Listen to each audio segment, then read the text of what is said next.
रामगढ़ गांव के स्कूल में पहली टीचर की जगह एक नई टीचर आई थी।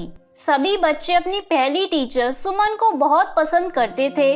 सुमन का स्वभाव भी उन सभी बच्चों के साथ बहुत अच्छा था, पर अपनी कुछ पारिवारिक समस्याओं के कारण सुमन को वापस अपने घर शहर जाना पड़ा।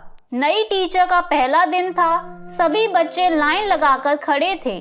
तो मेरा नाम है अवंतिका। क्या नाम है मेरा? सभी बच्चे अवंतिका का नाम दोहराते हैं। उनमें से एक बच्ची नेहा नाम ठीक से नहीं ले पा रही थी। ए लड़की, इधर आ। क्या नाम लिया तूने मेरा? अवंतिका। नेहा के ऐसा कहते ही सारे बच्चे जोर से हंस पड़े। ये देख अवंतिका का पारा 7वें आसमान पर चढ़ गया। उसने अपने हाथ में पकड़ी छड़ी जोर जोर से नेहा के हाथ पर मारी। नेहा चिल्ला पड़ी और हंसते हुए सभी बच्चे सहम गए। बड़ी हंसी आ रही थी ना तुम सबको, अभी मजा चकाती हूँ। अवंतिका सभी बच्चों को छड़ी से बहुत पीटती है। बच्चों का रो रो कर बुरा हाल था। कान खोलकर सुन लो सभी लोग, अगर किसी ने भी अपने घर जाकर ये कहा कि आज स्कूल में तुम सबकी पिटाई हुई है, तो फिर मुझसे बुरा कोई नहीं होगा, समझे सभी? अवंतिका की गुस्से से भरी आंखों से बच्चे इतने सहम गए कि उनमें से कुछ बच्चे तो दर दर कांपने लगे।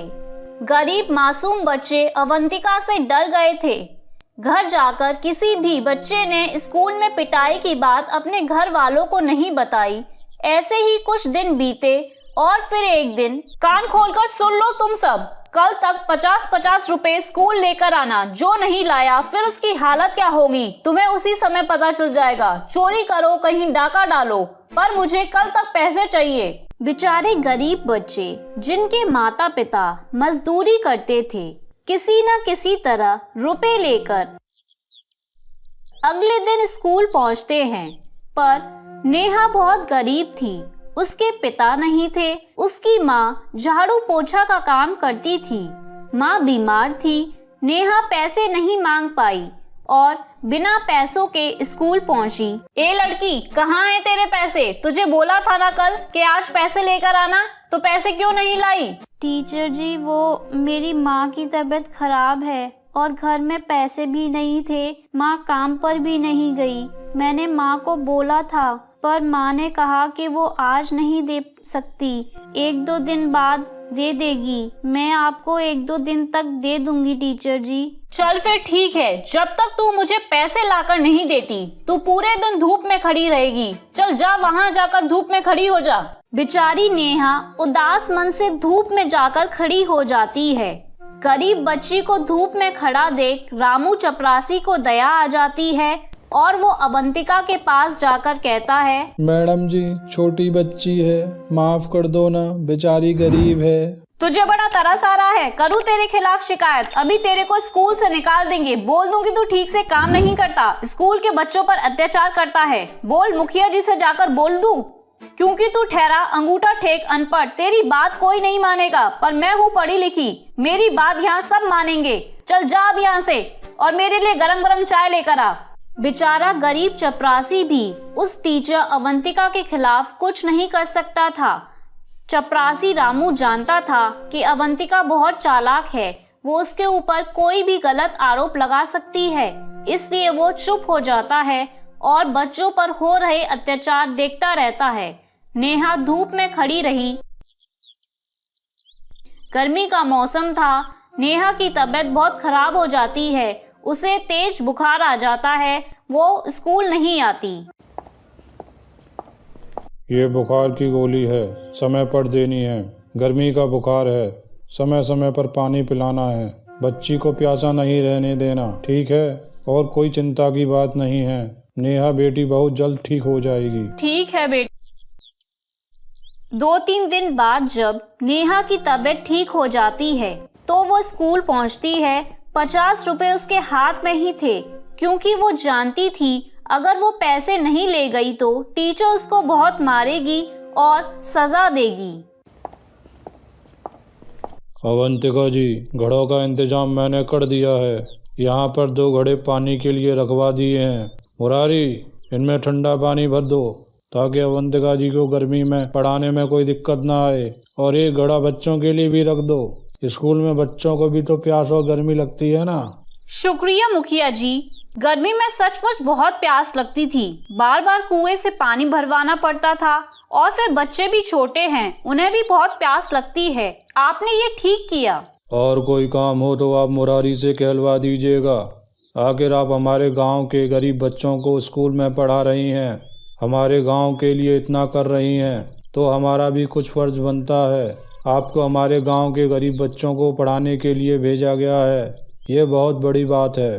पर गांव का मुखिया होने के कारण मेरा भी तो कुछ फर्ज बनता है। मुखिया जी के जाने के बाद अवंतिका फिर से अपने क्लासरूम में आ जाती है। टीचर जी, ये आपने जो पैसे मंगाए थे वो लाई हूँ। ठीक है, कहाँ गायब थी तू? 3-4 दिन से स्कूल आई नहीं, क्यों नहीं आई स्कूल? टीचर जी, मुझे बुखार आ गया था इसलिए नहीं आ पाई थी। ऐसे ही कुछ दिन बीत जाते हैं और फिर एक दिन अवंतिका सभी बच्चों से कहती है, चलो जल्दी से सारे बच्चे स्कूल की सफाई करो, कितना गंदा हो रहा है, यहाँ जरा भी गंदगी नजर नहीं आनी चाहिए। चलो सभी अपनी किताबें बैग में रखो और स्कूल की सफाई में लगो। छोटे छोटे मासूम बच्चे हाथों में झाड़ू पोछा लिए पूरे स्कूल को साफ करने लगते हैं।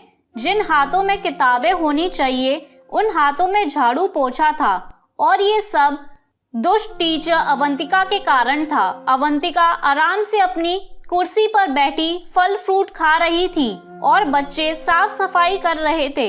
कुछ भी कहो, मुखिया जी के भेजे हुए आम और तरबूज है बड़े मीठे, मजा ही आ गया खाकर। आह, मेरी चप्पल फिर से टूट गई।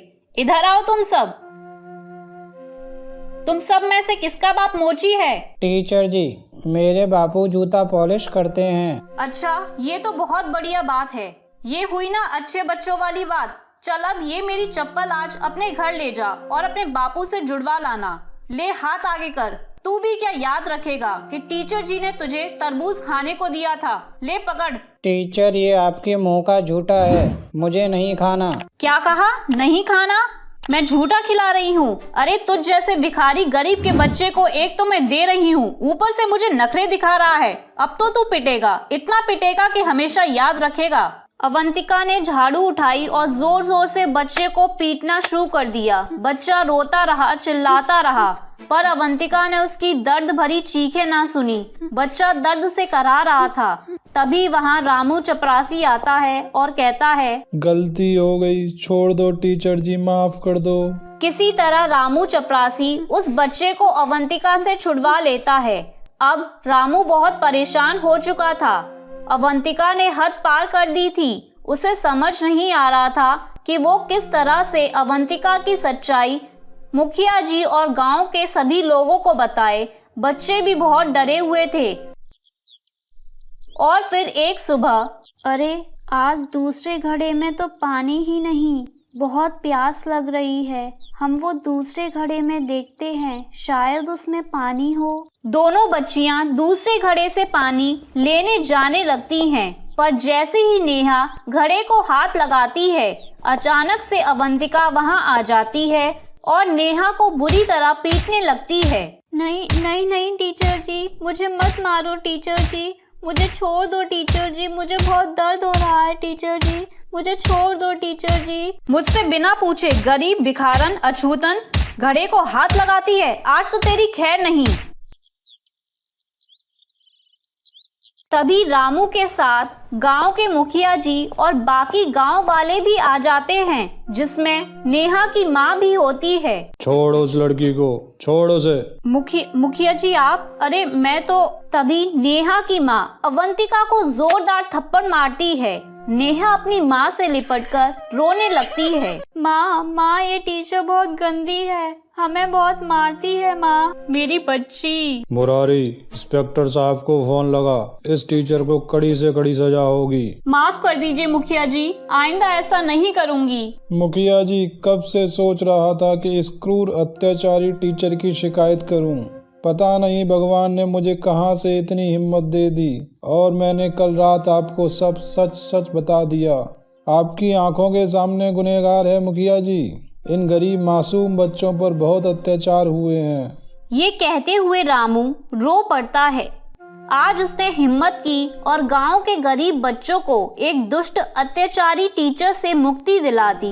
अवंतिका को सजा हो जाती है और उसकी सारी डिग्रियां निरस्त कर दी जाती हैं। उसके दुष्ट और अत्याचारी स्वभाव के कारण आज उससे एक टीचर का पद छिन जाता है। सबके आग्रह करने पर फिर से बच्चों की प्रिय टीचर सुमन को वापस बुलाया जाता है। सुमन भी जब बच्चों के साथ हुए अत्याचार के बारे में सुनती है तो उसकी आंखें भर आती हैं।